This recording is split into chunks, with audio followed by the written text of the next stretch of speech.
Hello, everybody, and welcome once again to the UnLearned podcast. I'm your host, Ruth Abigail, aka RA, and this is the podcast that is helping you gain the courage to change your mind so that we can all experience more freedom. And this right here, as you can see, there's a lot of us here on the screen. I want to introduce everybody to my family that I am so happy has joined me.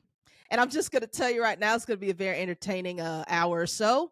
So hey, family. All right, so let me introduce them. We have Start with my me. Start with me. all Start right, with we me. have my brother. You all may have heard he has a episode on the podcast where we talk about religion. If you haven't heard that, check it out. It's one of the most That's popular. the most popular one. Okay, all right, you can let me do it. Okay, All right. go ahead. It's really not.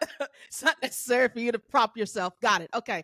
So it is though. It is actually the most popular episode. So I have him. That is my younger brother. Have my younger sister who also has been on the podcast, and we talking about sibling relationships. Amazing episode. And then here we have my parents. I have my beautiful mother, Jacqueline Smith, here with us, and Hello. none other than the Reverend Rufus Smith the Fourth. Welcome, family. I'm glad you're here. So, how many views do I have, and how many views does Rhoda It's have? really not. Don't do that. Okay. All right, guys. Okay, here we go. Just so we know, I'm not editing. Okay. So, all right. So what we're doing today, y'all, we're talking about unlearning. We're in a series called Unlearning Parenting.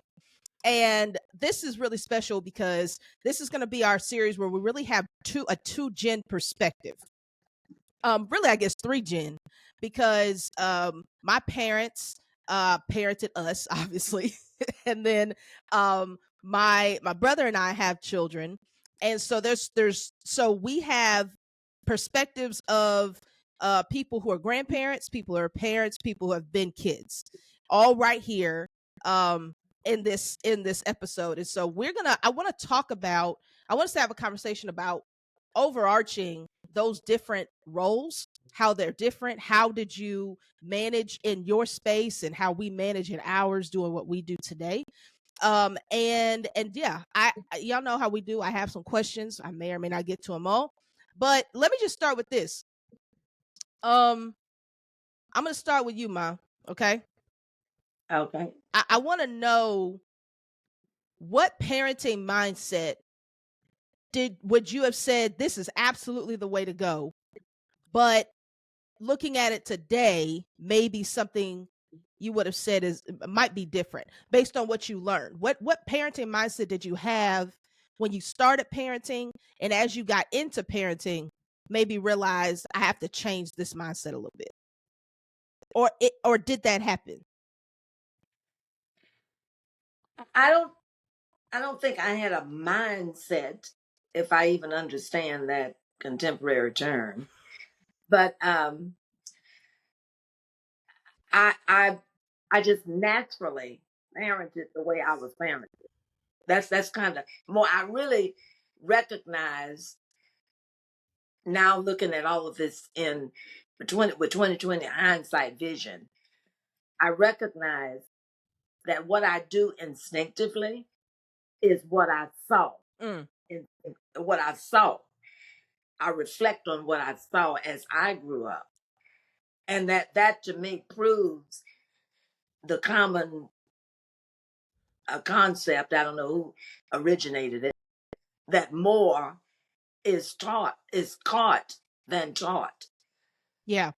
So I just, what I reflect on in any instance is how it was handled with me. I know that better than anything I've read.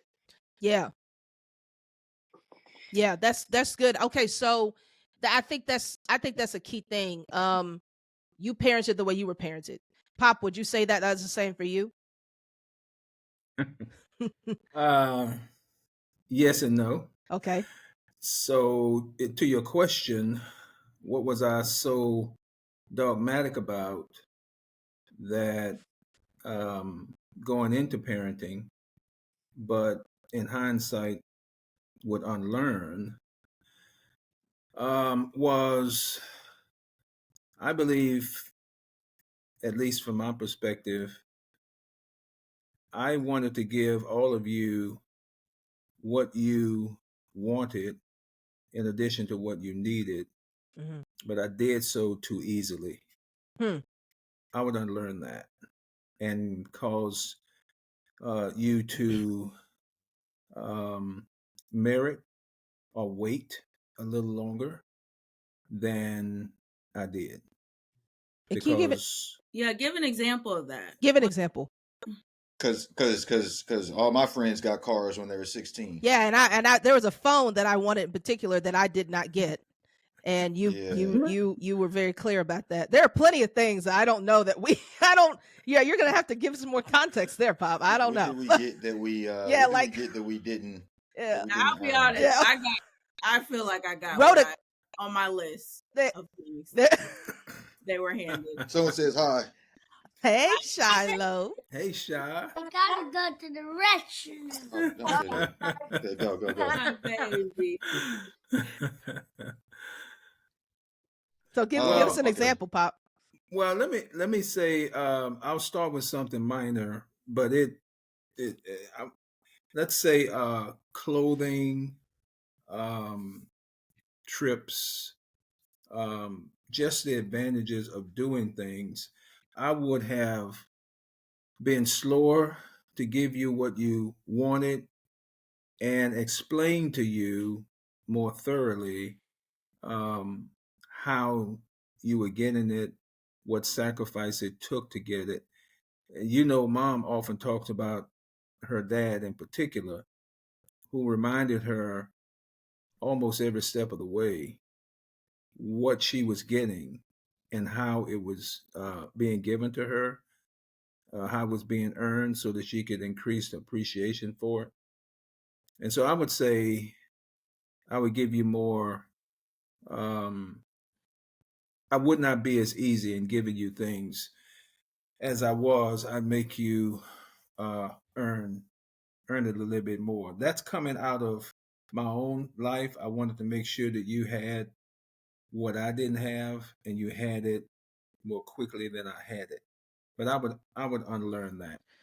A part Interesting. of that would have to be, for example, when you got gifts, not Christmas, of course, but when you got gifts, um, perhaps the next day or the next week, they would be in disrepair or disuse, or there would be some neglect. There would not be a high appreciation for how you received it and what it took for you to get it. But in short, I would not give as easily as much as I did. Go ahead, Rhoda. So if you look at the outcome of all three of us, how do you think that impacted? So you're saying, what'd you say? So you're saying you would have wanted us to appreciate more, but how do you see that impacted us in a negative light now?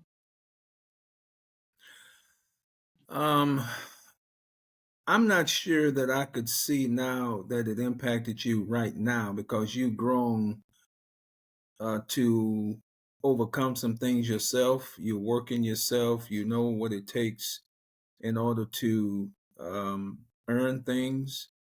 But I would say early on, I would see just the ease. It was almost like the same ease by which you received something was the same ease by which it was discarded or unused.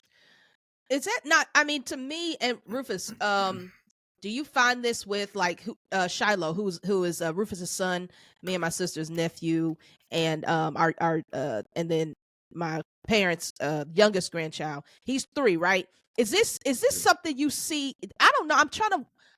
I'm curious is if this is not just a like normal child thing, like that's just what children do, because that it doesn't really matter, or is it a how you're parented, like if you So here's the thing, yeah. right? Here's the thing. Shiloh, extremely spoiled. Yeah. Extremely spoiled. He's gonna get whatever he wants whenever he wants. But here's the complication that I don't believe Dad is acknowledging right now. Shiloh goes to the same school that I went to growing up. Okay, we went to this elite school, where I don't want to say we're the least fortunate, but everyone else seems to be in a better financial position. You never know. But so I don't want Shiloh going to school looking like he's not up to par. So it may have been the same case with Mom and Dad. I don't know specifically what Dad's talking about, but you don't want to send us to school looking like we are not perhaps, in the same class or whatnot. Not that you want to be someone you're not, but I don't want to send Shiloh to school in clothes that may reflect our true income. So he might get the best of the best clothes. He might get shoes every week. Not really, but he might get new shoes every month, which is easier right now because I can just buy $40 shoes, and they're brand new. But that's part of it. The other thing is, at 3 years old, it just brings a lot of joy in the house to see a smile on his face. So coming back home with new toys after he just, completely wrecked the house, didn't listen to a word me or his mother said, had a horrible report from school, and the next day he gets brand new toys. That might be just to add to the spirit of the home, because Shiloh's the life of the party. He's the life of the house, and we love seeing a smile on his face. And so, yeah, so I think that part is just being a child and not, or trying to be a good parent and contribute to his childhood in a positive way. I think a more difficult question would be for Malachi. Yeah. When I was going to ask who's you my that. oldest son, Yeah. Your oldest nephew and oldest grandchild, who, he gets spoiled too. And, he may not bring the same energy to the household that Shiloh does. He may not be as happy to see Dad when he comes home from work like Shiloh is. When I come home from work, Shiloh is the happiest kid in the world. So imagine if I come back with a $10 toy from the store. Yeah. It's going to be times 10, and it'll make the night that much better. Yeah. Malachi expects certain things. I got an A on my report card. Yeah. What am I getting, Dad? He's expecting that. Yeah. And so then I try to find ways not to give it to him. Now, can I interject Yeah. right here, though, a bit of realism? Yeah. It is important. I think it is vitally important. And I had a real advantage growing up. Didn't know it when I was growing up at all, because my parents' income came from their own small businesses. I started working. They started putting me to work in the store at 5 years old. And I would stand on Gerber baby food to even reach the register. After the first day of that was no fun. That was work. I didn't have, my work at home was work in the store. I didn't have to make up my bed. I didn't have to vacuum. I didn't have to wash dishes, was the big thing that all my peers complained about. I never had to do that. But I did have to work in the store, which I didn't like. I grew to absolute hate, but I didn't have a choice. That was vital discipline. The whole key, in my opinion, of parenting successfully is to instill self-discipline. Because all through life, what you definitely will have is to do things you don't feel like doing when you don't feel like doing it. Yeah. You don't have that choice. You have to do some things. Yeah. And that will go out through life. So why not get that practice as a child? I started at 5. And I have to say, to the credit of my parents, I really don't have difficulty in most things in doing what I don't feel like doing. Yeah. Honestly, I didn't feel like Dad. We had a late night last night, and Dad came and said, I rubbed me very gently and said, "Darling, I hate to say this, but we have to do a podcast today." And I'm saying, "Are you joking?" To myself, but I got up and Yes. I first said, is it going to be 10 o'clock, really? And he tried to give me 15 minutes. He's that kind. I probably never would have offered to give him 15 minutes Mm, because it is so instilled in me that if I have to do something at a particular time that I don't necessarily feel like doing it, I have to do it. And yeah. if I have to break a leg to do it, I'm willing to break a leg. That did not happen. That is not in my nature. Yeah. That got instilled in me. Now, the thing that I have learned from my husband, from your dad, is, and I have to think about this all the time, is to do that in terms of parenting with gentility. And I'm careful not to say with love because I love all of Mm-hmm. my kids, but I'm not.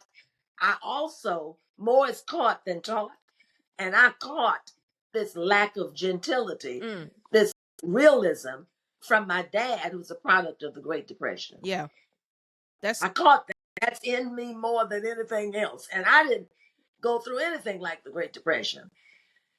But yeah. parenting is also setting an example and realizing that more is caught than taught.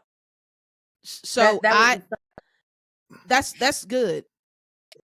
That's good. And Papa Jack put her through illegal child labor. Is what she's saying, and he was a product of the Great Depression. yes. And that is reflected in mom. Yes. So Well, I think yeah, it's so there's something that and I've recently been saying this. I said this to a few people lately because something that I noticed in younger, in like our son Tyson, he's 10, and he does not like doing hard things at all. Some of the young people that I work with, they don't like doing hard things.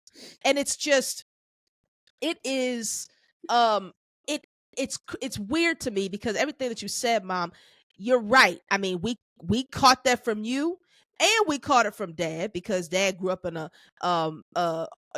environment where you worked hard and grew up around entrepreneurship and all that stuff. And there's a phrase that he used to say all the time. I know we'll all remember it. That when I have recently been saying it to people, they can't do nothing but laugh and they're like, "That's crazy." This idea of winners crawl in sick, losers call in sick, and that is how we grew up. You don't like, what do you mean? Like, if you can breathe and walk, go do what you got to do. Or yeah, but I mean, like that that's changed with COVID.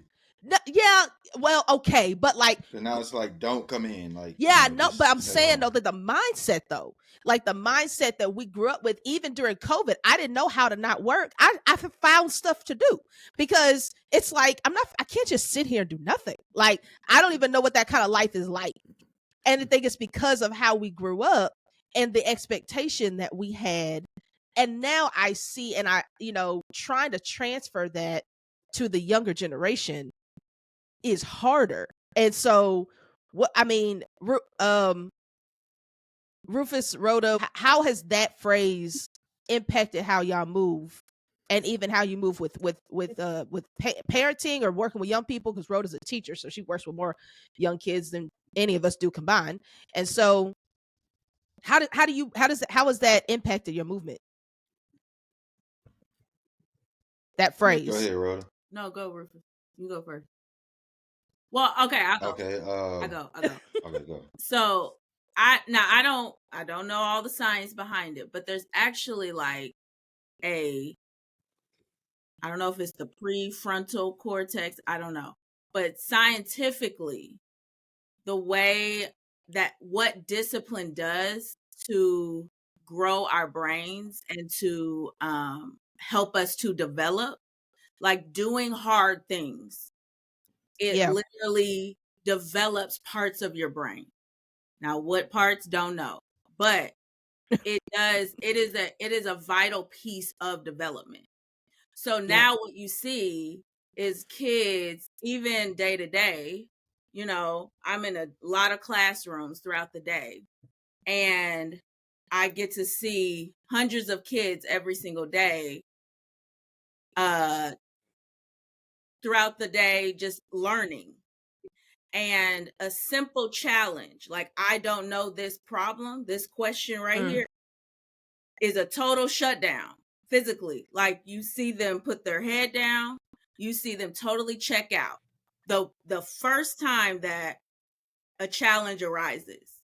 And it is, you know, for me, the whole winners crawling, losers calling is very much instilled in the sense of, like, there's no excuses. So, like, now, even as an administrator with adults who I'm managing, is like, it's no excuses. Like, we come, we give our best every day. No excuses. If you can't do that, like, I'm a very all or nothing person. So it's like, if I can't do it, then I'm not going to come to work that day. I can't give 60%. It's either 0 or 100% for me. And it's like, and most of the time I'm going 100, but that's also not healthy. Yeah. To all, like, you can't always, you have to have margin for something. Yeah. So it's like, there are times where you should call in. No, there are. Yeah. Here's the thing, right? So I don't know. I heard that phrase a lot growing up. Another one that's relevant to me that Dad used to say is successful people do what unsuccessful people don't like to do. Yep. Both Never heard that. great quotes. Yeah, we know. But both great quotes. But also, you know, at times they can be quotes. Maybe you guys received the training differently than I did. Because for me, right, one of the perks of my job is we get a cumulative of 30 days of PTO. And some people have been working with the company for years and they just don't use it. I'm not one of those people. I'm going to use all 30 days. But I will say, sometimes I use it creatively, or actually 100% of the time I use it creatively. And when I'm not working at work, I choose not to crawl in sick because I'm actually working on my side hustle and I need something else to do. Yes. So personally, I'm going to work 100% of the time, but make no mistake about it.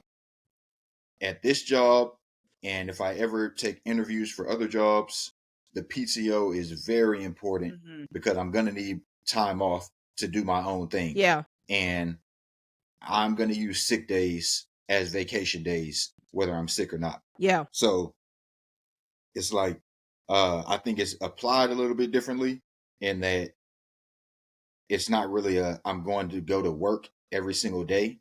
It's more like, or I'm not going to go into work every single day. It's more like I'm going to put in work every single day. Yeah. And also as a parent of, y'all know Malachi's, dreams and what he's achieving to be and everything.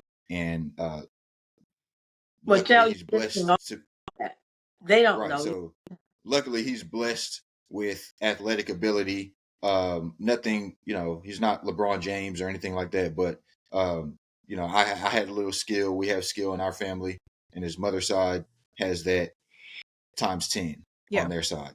So he's been blessed with an athletic gift that none of us, or neither on his other side of the family, they don't have either.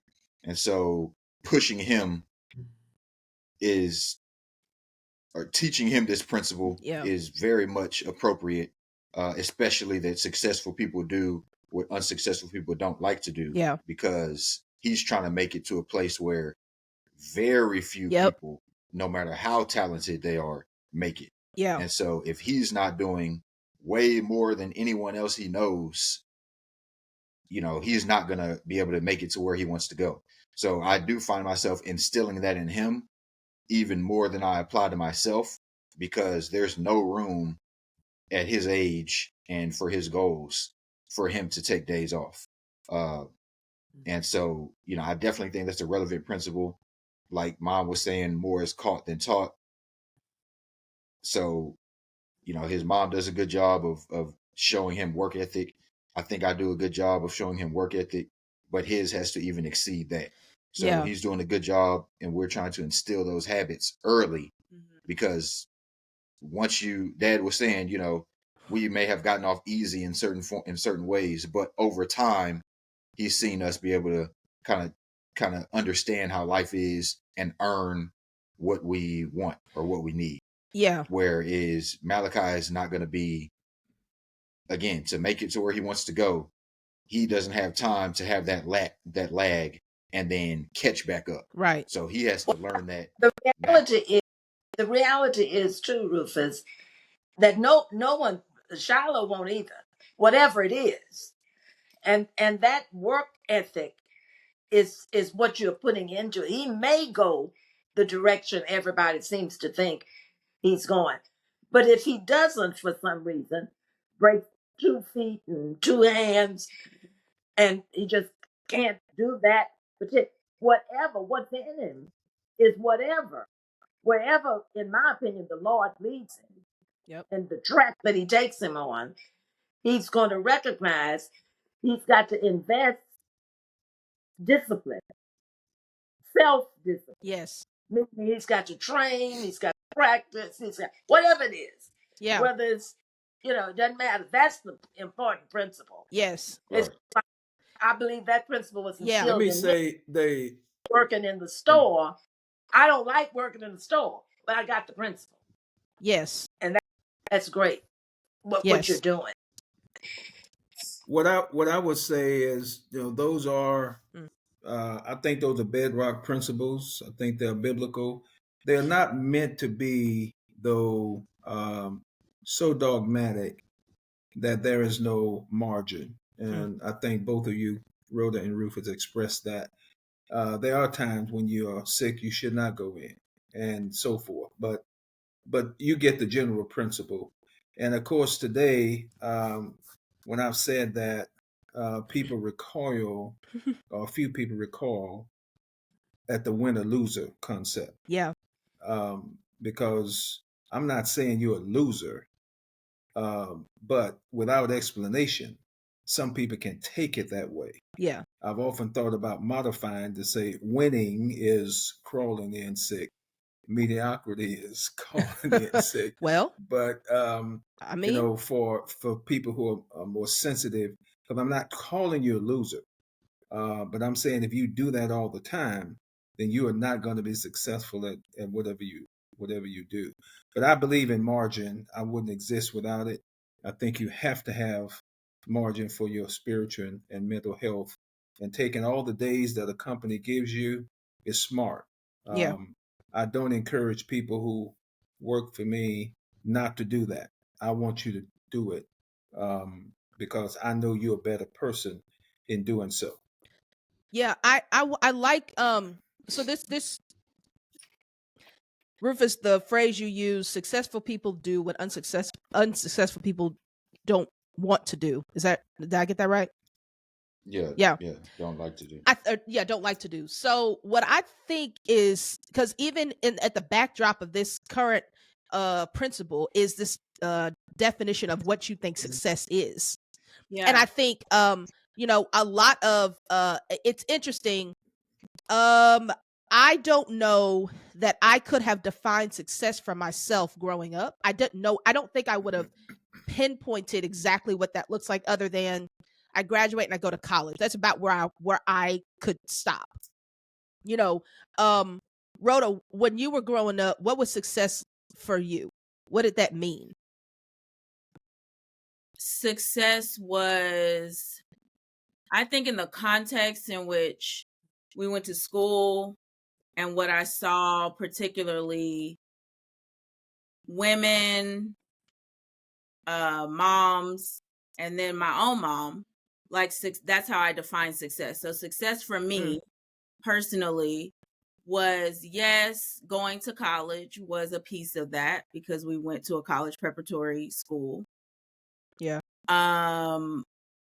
It was also, as a woman, it was getting married to someone successful and having children. So it was like getting a college degree, but also making sure that you find a man who is a good man, who is a successful man, and having children who can also follow that path. And so for me, that's how I would have defined success for myself. Okay. I would Rufus, what not have about you? defined success as Go ahead. in the career aspect for Okay. me, Interesting. Yeah. And I which think I would is the have. opposite direction. I mean, I've gone And more that that's direction than than the other one. And Yeah. I think I would have probably, that's the only way I could see success was being successful career wise. And like I think that's the way I defined it. Success equals success in career. What did you think, Rue? What I did think is the same thing of what I do think now, and it is how much money can you make per year? That is how I define success. How much money you can make per year, whether that is you have. So, what I took pride in. No, I'm not going to say that. But I did take pride in. I used to take pride in being able to make money without having a college degree. I did not look on the fact that I never graduated college as I didn't look at that as a hindrance. I didn't look at that as something that held me back from making as much money as I possibly could. Now, I definitely do. I'm like, I need to go get a college degree. I need to get a master's. And that's what I need to do to get to where I want to go. Because I used to look at entrepreneurial ventures and think that I was going to make it doing something in the entrepreneurship way, making enough money to do whatever I want to do, which possibly could still happen. But I see how much it can help to have financial backing, to have a job that pays enough for me to fund entrepreneurial ventures or for me to invest in the stock market without having, money or, invest in real estate or whatever it may be, instead of waiting for my music career to take off, or instead of waiting for, some idea that I have to take off, without having the money to market it, the money to, for advertising, for staffing and things like that. I look at it totally different now. And I took for granted the education that I had and that I had access to because I wasn't focused on getting the grade. I wasn't focused on that. I'm not fulfilled by a grade. I don't get fulfilled by doing all this work. And what I get from that is an A on a test or an A on a paper or an A on whatever on a transcript. That never hit home for me until I recognized, oh, I need that A to get this degree so that I can work for this Fortune 500 company, so that I can make an extra $150,000 so that I can fund this entrepreneurial venture that I want to do. Yeah. It never really connected for me like that the way it does now.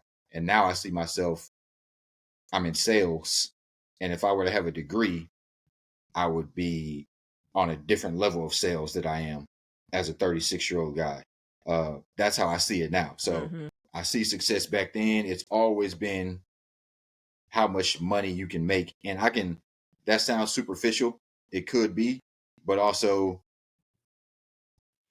I think that's a reflection of fatherhood, I think it's like how much money you make is a reflection of the example you are to the kids. It's a reflection of discipline. It's a reflection of, undisciplined people are not going to make a lot of money.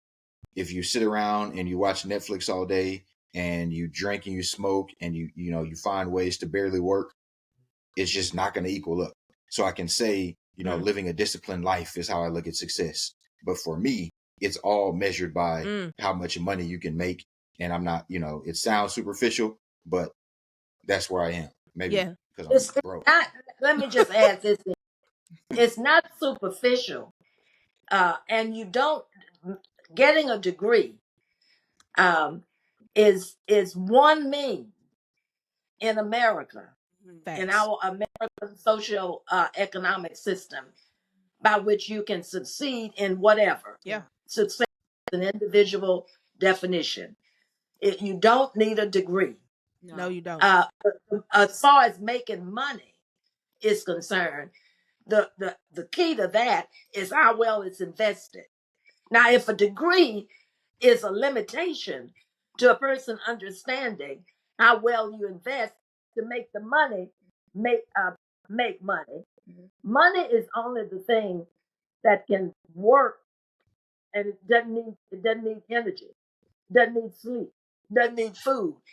But what it needs behind it, what the dollar needs behind it, is the thinking, the brain on where and how to invest it to make it make money. Mm-hmm. You don't make money. The best you can do as an individual is to have a job that gives you a check, and you can work a little bit harder and get a little elevation and make a little bit more on that check. But in our socioeconomic system, the higher you get, the more you are required socially to spend. So the key is not your individually making more money. It's how you think to make your money make money. Money is what makes money. The investment is what makes money. Yeah. But what I'm saying for me, With a degree can do that, and a person without a degree can do that. My dad had a 9th grade education. And what taught him how to invest and make money was working his way, feeling his way, finding his way through the Great Depression. That's what did. Yeah. He didn't choose to drop out at ninth grade. He had to. And that's I just want to get that concept. That's a misnomer. A check, whatever. If you are making $100,000 now, next year, next 10 years, you're making $250. You're also at a different social level, where if you're making 250,000, you're interacting with two people that's making that. That's going to make you spend. So you can make $100, $100,000, and your group that you're interacting with will demand, without words, with actions, that you spend and be a part of that group. So you cannot work hard enough to make more money. The key is investing. Yeah. And you don't have a degree to invest. I'm not down in degrees at all. I got 2. That's not the issue.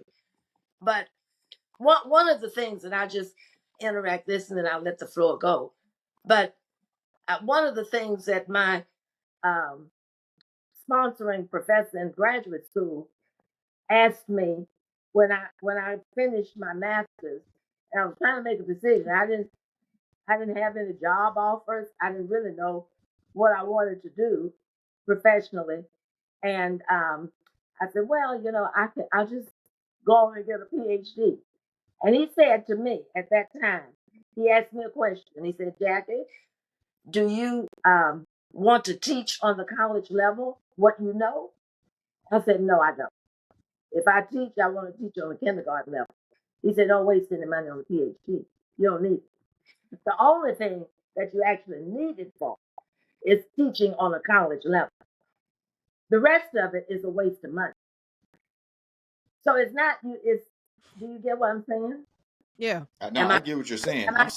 I'm saying for me, the way I was raised in the college preparatory program, I have tried entrepreneurial things and I've been in the workforce, and I'm wired to be able to make money in the workforce at jobs that require degrees. I'm more like I'm more suited for the way I was raised. I'm more suited for jobs that require degrees. That's where I want to be. That's where I want to. That's the type of jobs that I want. And so when I didn't get the degree, it made me go on a different path that I wasn't necessarily either raised or comfortable being. So with me doing music for so long and sticking to it because I don't want to give up just because I'm not successful financially, it never worked out because at the end of the day, that's not what I was trained to do. I wasn't trained business wise to be able, I didn't know the principles on how I could make it in music. I knew how to be creative, but that didn't make the money. Now I know what it would have taken to flourish in my music career, and it would have taken a large, the way I think, it would have taken a large lump sum of money to be able to put into different marketing avenues, which driving for Uber and working for nonprofit industries wasn't going to be enough for. So for me personally, I'm saying the way I was brought up was um it wasn't what's the word I'm looking for? I don't know the word I'm looking for, but it wasn't conducive to the dreams that I had. So if I does Aligned. anything I'm saying make sense? Yeah. Yeah. It wasn't Yeah, aligned. it does. So it wasn't aligned. There you go. That's the word. Yeah. Yeah, no, I get that. And so, Pop, let me ask you this. As you're listening to this and hearing these Rufus fleshed his out a little bit more with success, and hearing that, and then how Mom was explaining that, degrees and all that is not tied to success, but in Rufus's experience at this point, he's seeing, I actually needed that for success, and this is what I understood growing up. And I would say that it's weird at this stage of my life now, I think I'm always at the opposite side of you, Rufus. Like, what I feel like I'm wired to do, I don't think I need a degree for it. I need experience for it. And I got it. My degree is fine. And yes, it opens certain doors, or it could, but there's nothing that I'm going for that requires that. And so for you, you're like, the things that I actually want to go for does require it. I'm just curious, Pop, as you're hearing this, when you think about how, your approach to parenting, and then how you would encourage us to parent our children in a way that helps to curve our alignment as adults. I hope that makes sense. I because I don't know, some of it is like, I don't know you even know it till you just journey through it. So some of it just you just got to work your way through it and figure it out on the back end. Or is there a way to unlearn some things around what to instill in order for adult children to be on a path that makes sense for them? Yeah, believe it or not, I understood that. Okay. Um, let me go back and say it goes without saying in the definition of success, to all of you, I trust. It goes without saying that success is holistic. Yes. We've been focusing on one aspect, but Yes, success for sure. is to have, it's three components. It is spiritual, it's relational, it's financial. And all of them are interwoven. That goes without saying, even though we were focusing on particularly one aspect. Secondly, um, I don't have a college degree nor a seminary degree. And to a large degree, that was because of my lack of discipline and being distracted at an early age and not ever able to get back. But what I wanted to do is to make sure that my children had every opportunity to have a degree. And so we worked very hard to do that. With your mom having a graduate degree, we wanted to make sure you did that as well. And so it was not because the degree in and of itself would guarantee success, but it was the discipline in receiving that degree that would transfer to life in general. Yeah. And all of you have done that. I mean, you have had discipline with Abigail, you with music, son with sports and music, and Rhoda with education. All of you have had that degree of discipline that is transferred into your life experiences.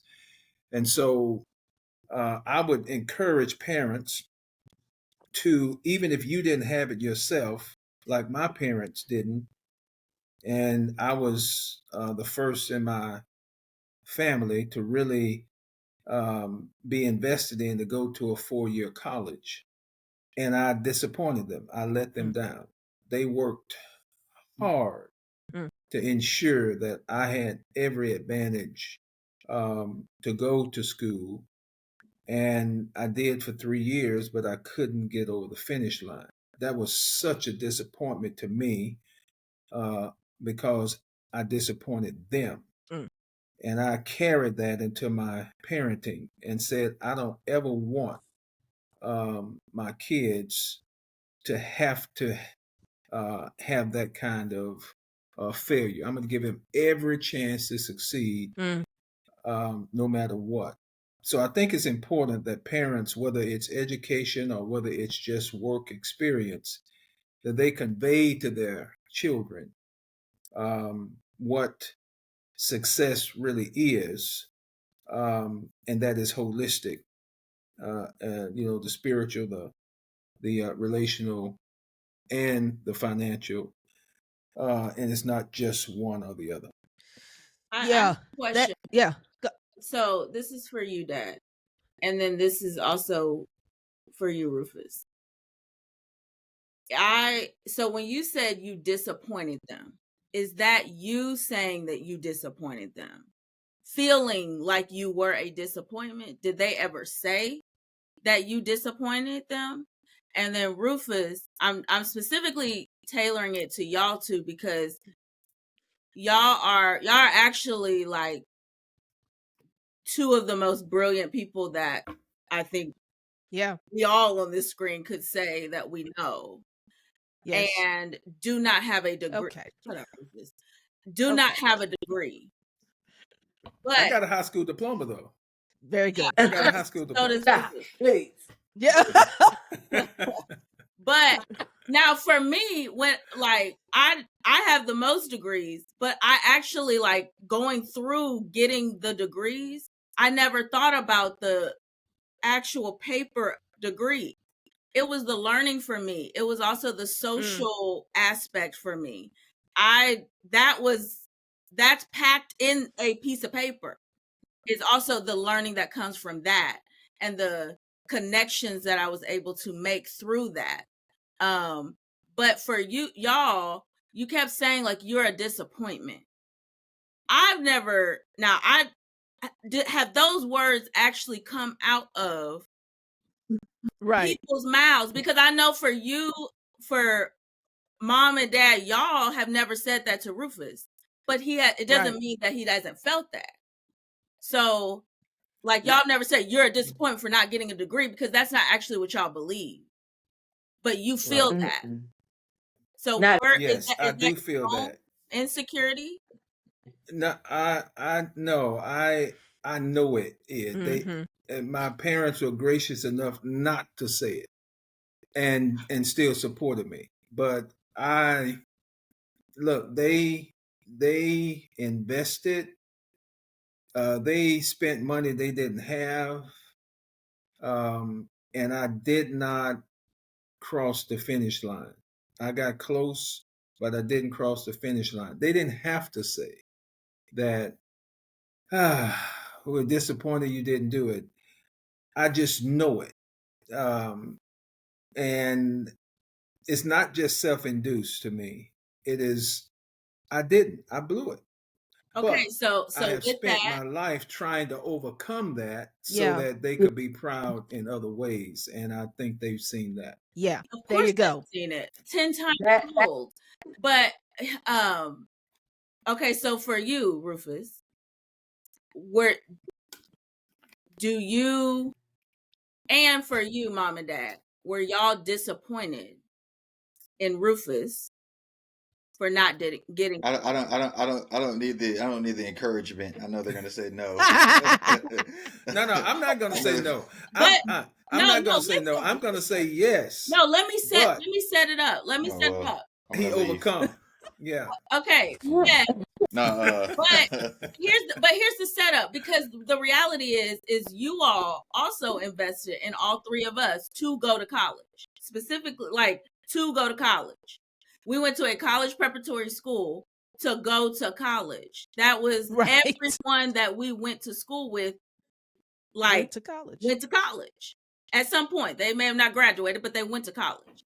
And so for you, son, Rufus, what is the, did you feel like a disappointment,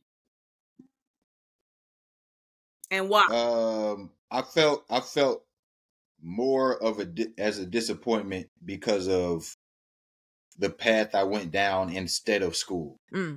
So the reasons I dropped out of school and couldn't get back in school, I know was a disappointment.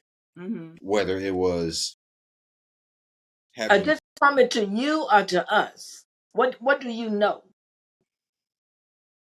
I know that it was a disappointment to y'all. I know 1000% that it was a disappointment to see me on the couch, not in school, not working, getting high. Yeah. I know for sure smoking weed disappointed you Yeah. And instead of going to school. Yeah. I know for sure you love and have since before he was born loved Malachi the day, since the idea of me having a child.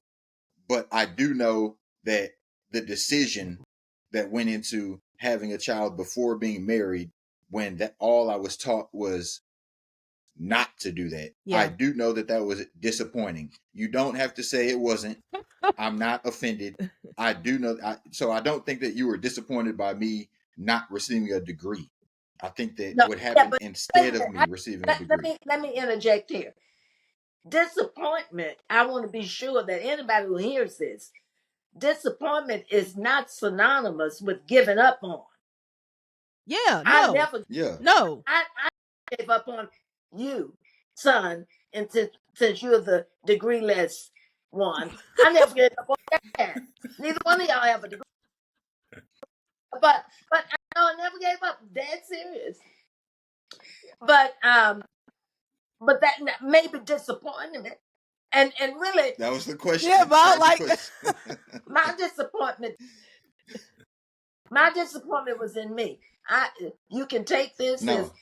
trying to encourage you or not. I was let me give you one example that I don't know if any of you, dad may remember this, but there was a lady at the school you went to, Second Baptist, whose husband worked with dad at the institution he was working at that time. And she was at Second, and she was in the church. She was Second Baptist Church, and she was in missions, and she asked me if for some project that she was doing, if in the Family Life Center, in the biggest foyer in that huge campus there, if they could take your picture, and they didn't have access at the school, which is when the picture would have been taken, but the three African American kids, and they wanted to take your picture, son, and put it on that whole wall as part of a missions project. Jesus, no. That's part of a No. DEI So missions I said, project. no. I thought about it. I said, give me some time to think. Now, you at that time, with your personality that I think is coming out very clearly here, would have loved to have seen that. And I know you would have loved to seen it, just seen it. But today, you would have been beating me up about that. Yes. I said, I told her no. She said, are you sure? They begged. Her husband worked on Dad at his place of employment. And I said, no, we're not going to do it. I can't do that because that was projecting right away that you were, and you would have loved just seeing your picture at that time. Now, without really recognizing what it reflected. But later, you would have become the poverty-stricken, poor, disadvantaged kid, and all three of them.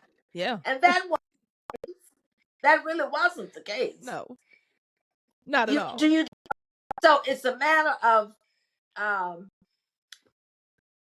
the choices at the time that was made. I mean, I just wanted to make that point. I didn't mean to throw you off. Just to But reiterate. I'm sorry, say it again. Just to reiterate for the audience, I do not think your plan for me was to receive an appointment to the United States Naval Academy and say, no, I would like to get high and not pursue the education at one of the world's premier institutions. Right. No, let's be clear. That was yes. Like I think that's the that wasn't. I think we can be honest about that. And like Mom said, it wasn't. There is a difference between being disappointed and giving up on. And I think that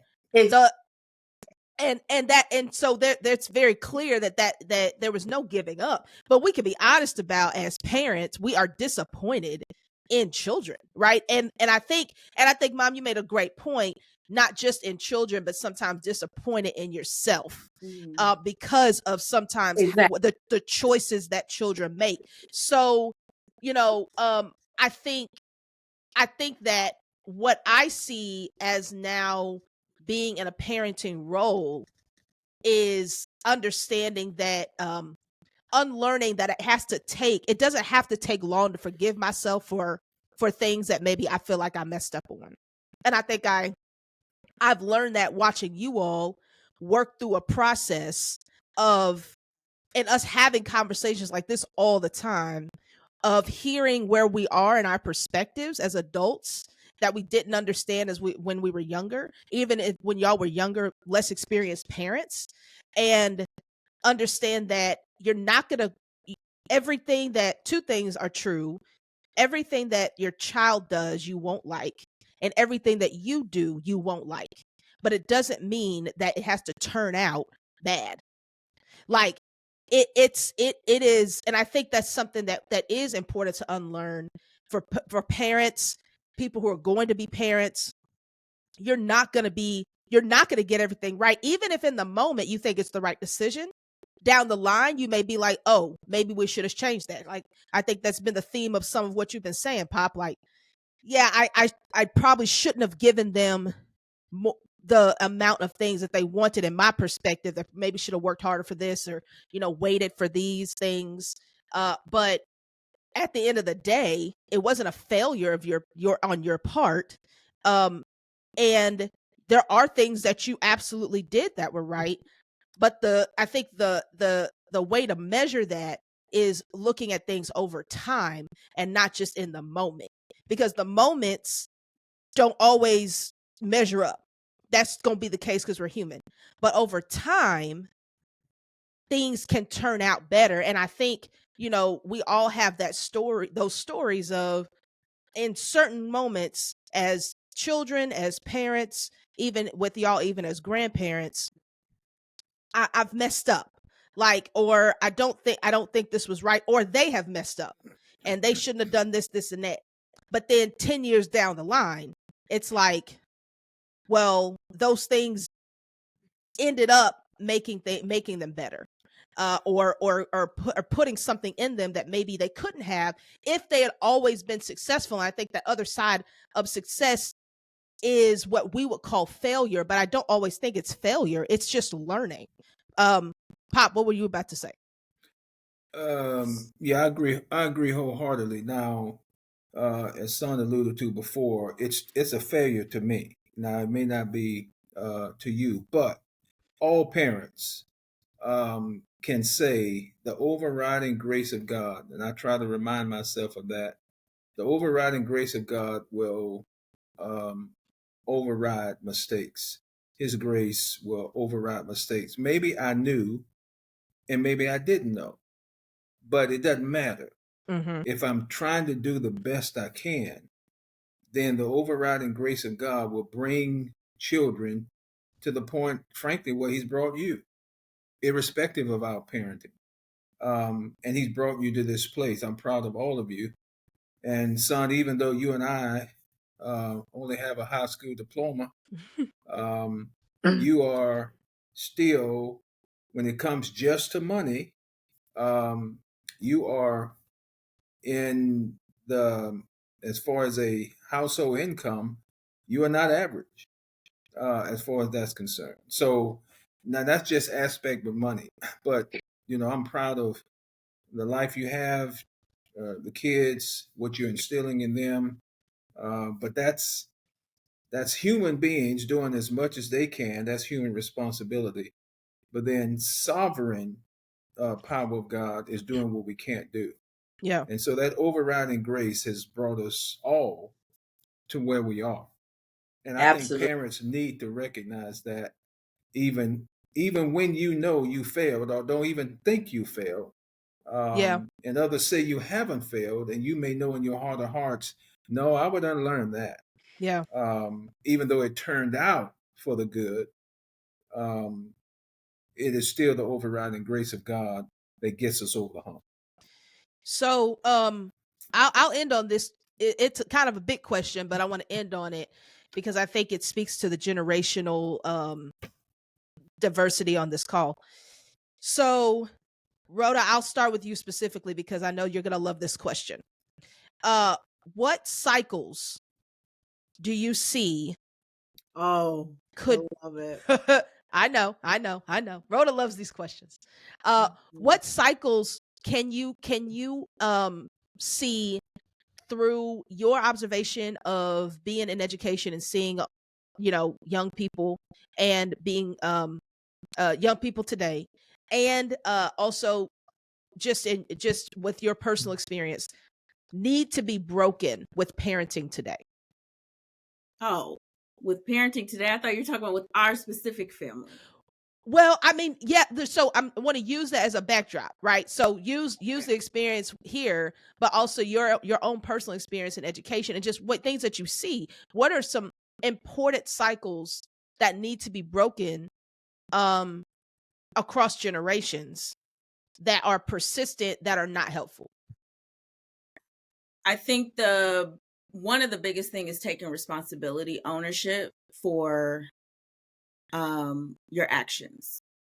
And a lot of times what I'm seeing now is and part of the reason why educators have such a fight every day is because we don't have the backing of many families.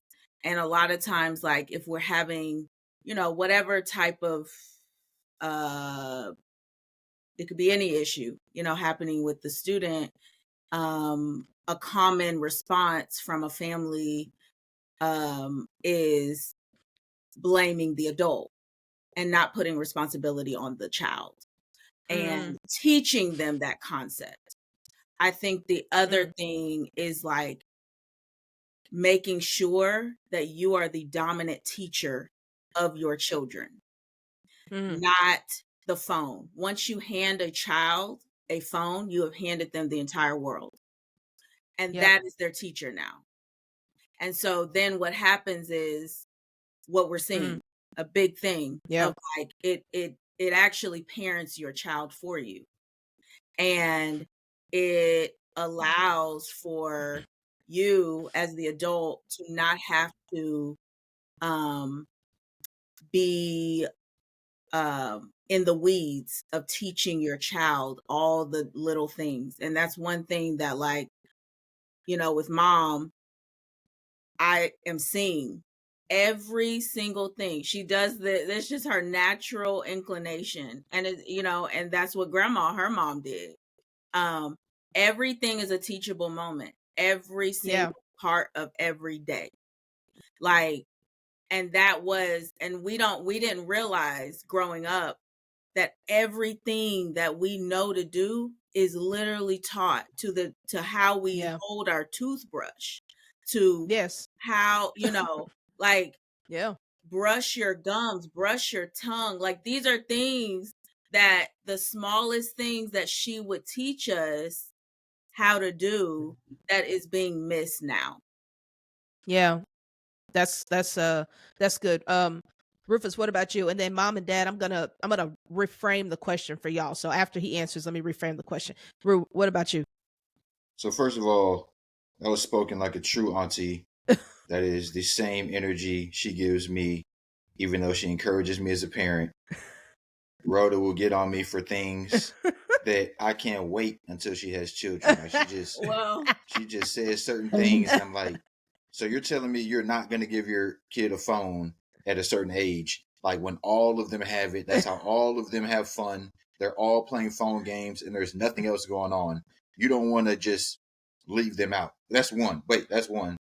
But two, that phone, it does get me in trouble, because one thing I don't recall growing up, I don't recall my parents being wrong. I know they were wrong, and now that I'm a parent, I know that they had moments where they probably went in the back and was like, "Did I handle that correctly? Maybe I was wrong to do this," and they probably were dealing with that as well. I never saw it, and I remember when I was in college or even later in life, when I realized something that mom or dad told me, I was like, "Wait, that doesn't add up. That's not right." and but at the time, I would never even think that they were wrong. They were Google. Correct. The problem is, I find myself with Malachi, my oldest, and even Shiloh. Like, they call me out in real time. They're like, "That's not right, Dad." I mean, I'll say something is red, and they'll look it up immediately and see that it's blue, and I have no idea but to kind of just shrink myself in the moment and be like, "You know what, 12-year-old, you are correct. I'm wrong." And so that is something that you have to navigate, and the pride of going to my child every other day and being like, "All right, you were right, I was wrong," is very challenging. But that phone, like Rhoda is saying, does teach them a lot. I will say there's a lot of good. Like, I know Rhoda knows that too, being around kids. But there's a lot of things that you see, whether it's TikTok or, you know, whatever app they're looking at, that may teach them things that I didn't even know how to teach them. Or Malachi may teach us, hey, his job is to do the kitchen every single night. He's taught us so many different creative ways on how to clean, you know, grease out of pots that I did not teach him. I say, "Son, you have to do it like this, or else this is going to clog up the dishwasher and the Dad. If you just add a little bit of lemon juice and a little bit of this, and take this Mr. Scrub and do this, it comes right off." I'm like, "It doesn't work like that." "Well, Dad, why did I just do it and it worked like that?" You know, so it's just like, oh, okay, you're right. So those things are challenging. Yeah. But at the same time, um, she does have a point in that it is tough to teach social values, family time, family value. Like you lose a lot by giving in to kind of the new way of the world in 2025, where kids do get phones at early ages. There is disadvantages. I do see parents that still hold out and their kids don't get a phone. Yeah.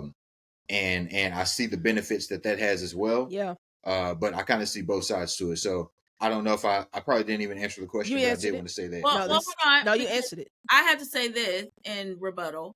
I am not Okay. saying I'm not taking a stance on when to give a child a phone.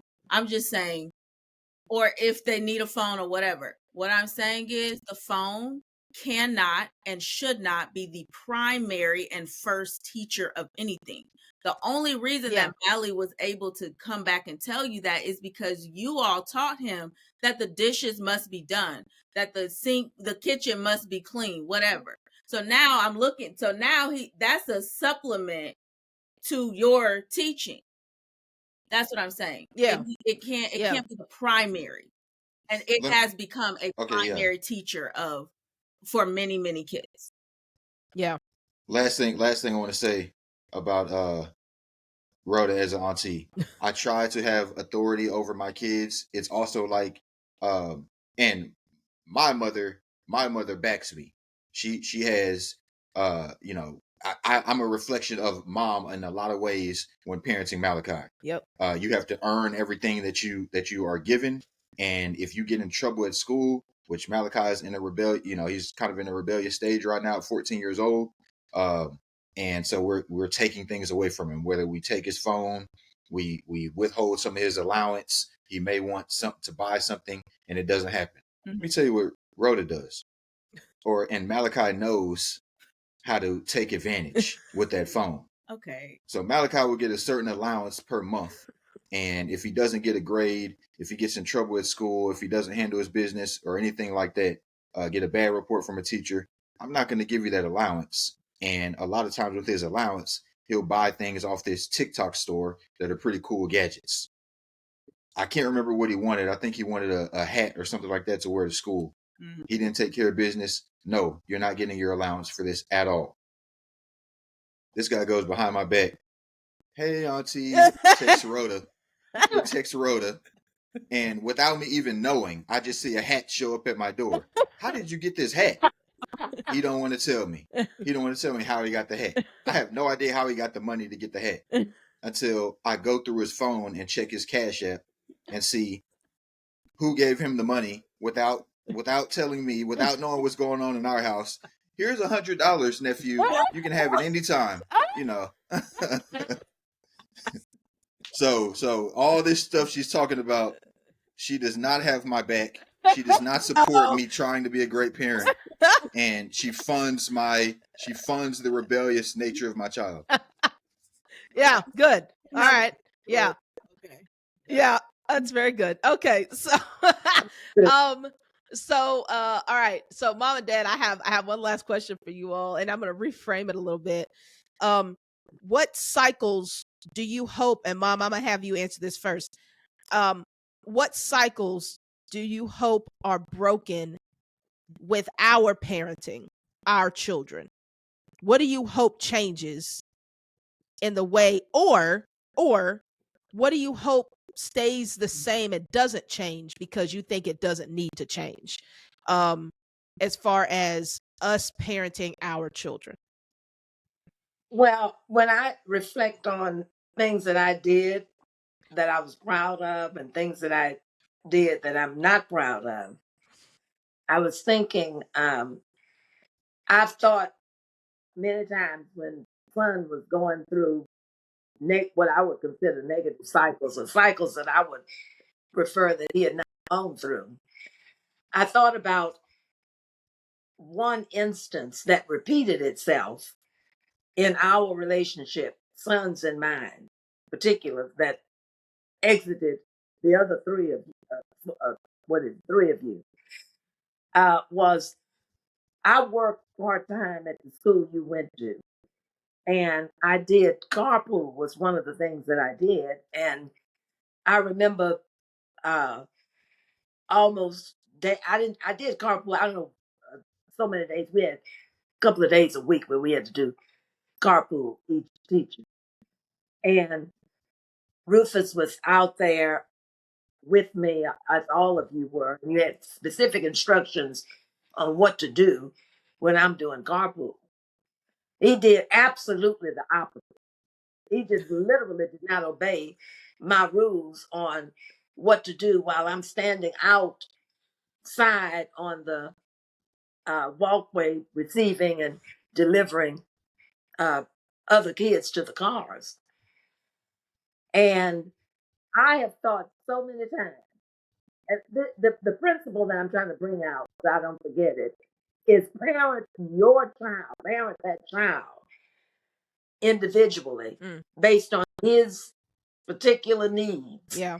And I said in my mind many times over again when he was out there, sort of, if I had just done what I was instinctively wanted to do, grab him, take him to the bathroom, and wear his behind out, that would have slowed him up. But he knew, number one, we were in an environment that didn't believe in that, number one, in spanking or anything. And so he would just flat run all over the place, knowing I'm giving Rufus, you know better. Don't do that. That's as far as I'd go. When my instinct was to grab him, tell Miss Joe, who was my other partner, you can handle I got to go to the bathroom with this little boy. And he was going to scream till the whole school would hear it. And if I had ignored that, I'm saying to myself years later, and just wore him out. But I didn't want to defy the social standards and cause major embarrassment for me, you, and Rhoda and Dad. And, they're saying, look at that ignorant mom. What is she doing? Doesn't she know some other kind of psychological tactic to use? No, I didn't. All I did was to beat him, basically, and kept myself doing it. And I've said I would have thwarted his path. Dear Lord, forgive me. But I didn't do that with you and Rhoda. But I needed to do that with him, and I did. Yeah. Yeah. Wow. My is each child is an individual, and you got to parent him accordingly. I think what I'm hearing and what I've heard specifically so far, even Rufus, he was talking about the need to humble yourself as a parent because your child might be teaching you. Rhoda was talking about the idea of not letting the phone be the primary teacher of your child. Those are cycles that have to be broken. We can't have too much pride as a parent, and you can't give away too much responsibility. And then from you, Mom, I'm hearing that individually parent your child. Don't ignore the unction to parent children the way you know they should because of maybe societal pressures or maybe not it not being the same as other children because you don't know what that decision might do for their future, right?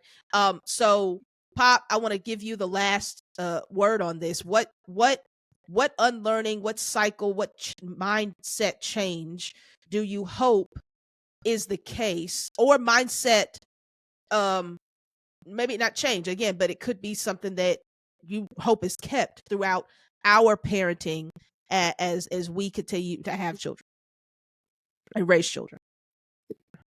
All right, so I'm going to read Ephesians chapter 6, verse 4. And I hope this continues because I think you're doing it. And now a word to you parents. Don't keep on scolding and nagging your children, making them angry and resentful. Rather, bring them up with the loving discipline the Lord himself approves, with suggestions and godly advice. whether it's being an aunt of Rhoda, whether the two of you being parents, I want to I want to see that continue, because I think you're doing that instinctively by not scolding and nagging, individualizing your children, picking them up when they're discouraged, remembering your own failures. I think I'd love to see you continue along that path. My pet peeve is I wish you would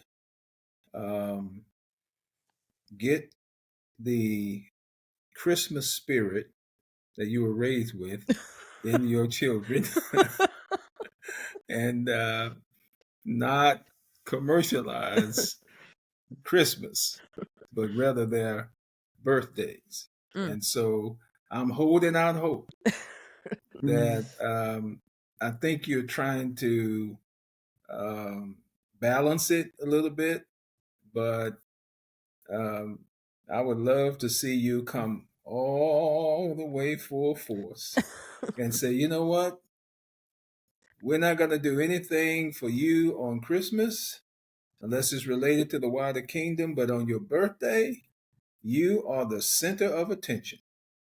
So that's what I hope you You know, would do. I gotta say, I do recognize what you really accomplished by doing that, and I recognize, you know, like I said, in front of us, you presented it.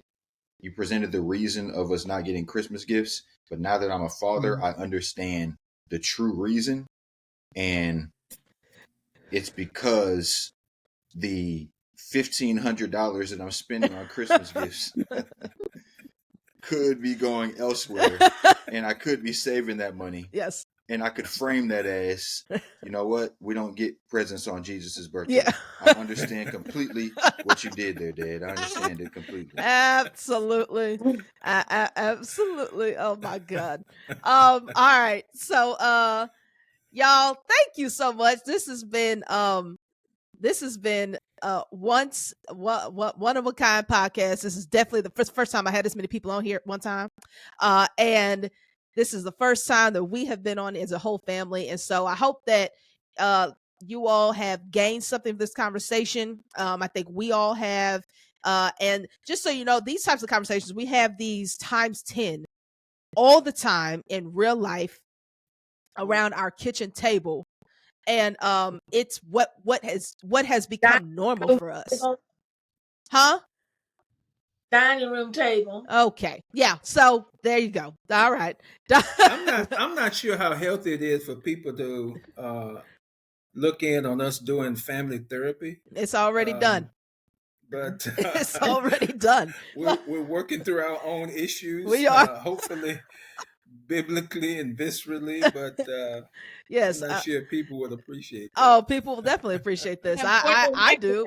For the record, this was actually not even deep for us at this all. Is very mild. I will say this is very mild. I love it. I think it's just enough for the audience. I don't think they need any more. Like, I think we've done what we're supposed to do. And so this is, y'all keep tuning in to the UnLearnT podcast. As you know, we're growing our community of unlearners. And so if this was valuable to you, make sure to share it. Let other people know. Don't keep it to yourself, and keep tuning in for the weeks to come for the next series and our following episodes. We appreciate y'all. Thank you, family. And so let's keep unlearning together so that we can all experience more freedom. Peace. Peace. Peace. Subscribe.